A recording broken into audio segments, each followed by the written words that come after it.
hooyaday halkii joogta baanu hanqal tagay mahilmaamo had iyo jeer oo waan haminayay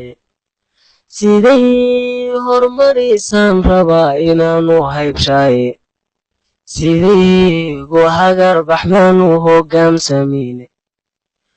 iyadoo haraadan horteed quudkii aan cunay haddaan seexan waayana runtii hurdamay arage haddaan ooyo habeenkoo bartegay heese ii tirin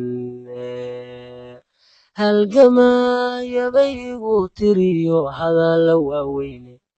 hubaashii ma qaban karo abaal hooya loo guday hadraawiyo cariis ciisaba horay u sheegeene howraar gabaya haybada kalanugu ducaynaye hajirid kolkii ay tagto aakhiro loo haadsho oy hayaanto iyadoo in badan loo hamuun qabae halkow habboon baan rabaa inay ka heshay hooygeeda aakhira rabbow haraca loo dhaafo siday hagaajisay rabbow loo hormariyay hamigayga kama godo hooyasay tahay hugun roobya hadal gaabanis mahaleelaane hooska geedkiyo niman harsin ismahaleelaane hadalaan abboonin iyo hooyadu ismahaleelaane adoon hadal iyo haybtoona garanaynin qofku soo hagaajiyey misana halaaqa ka dhowray may habboonaa inaad qofka horaysa laabtiis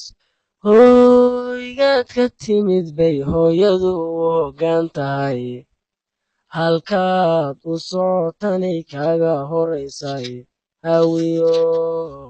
ilaahow ha gelin halisba weeyaane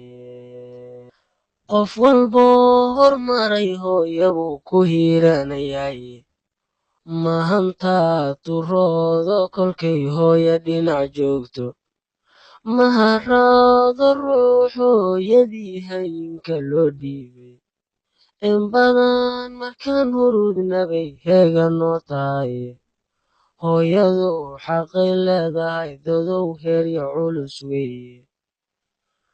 oo uusan holin karin duul awood huray haddii aad 100 jeer wado duudka ku hagoogto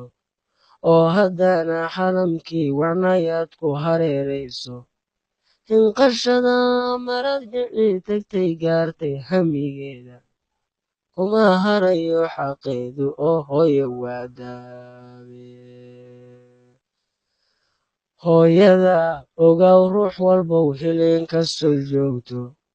dhib yaroo ku huraysaa qalbiga wuu hantaa tiqiine waa inaad hoos iyo qabow iyo haraac dhex gaysaye hooyada ogow ruux walbow hilin kastoo joogto